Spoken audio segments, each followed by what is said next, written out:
ಮಾಡುತ್ತಾನೆ. ಎರಡನೇದಾಗಿ ಹೊಸ ಕಾರ್ಯಗಳು ಮರೆತು ಬಿಡು, ಪುರಾತನ ಕಾರ್ಯಗಳು ಮರೆತು ಬಿಡು, ಈಗ ಹೊಸ ಕಾರ್ಯ ಮಾಡ್ತಾನೆ. ಮೂರನೇದಾಗಿ ಹೊಸ ಕೃಪೆಗಳನ್ನ ದೇವರು ಕೊಡುವ ಆತನಾಗಿದ್ದಾನೆ. ನಾಲ್ಕನೇದಾಗಿ ಆತನ ಸತ್ಯವು ಅದು ದೊಡ್ಡದಾಗಿದೆ. ಆತನು 3 ಕಂಡೀಷನ್ ಹೇಳಿದರು.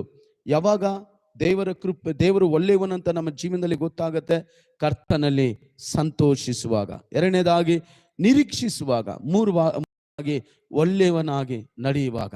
ಮೊದಲನೇ ವಾರ ನಾವು ಕೇಳಿದ ಪ್ರಕಾರ, ಭೂಮಿಯೇ ಹರ್ಷಿಸು, ಉಲ್ಲಾಸಿಸು, ಯೆಹೋವನು ಮಹತ್ ಕಾರ್ಯಗಳನ್ನ ಮಾಡುತ್ತಾನೆ.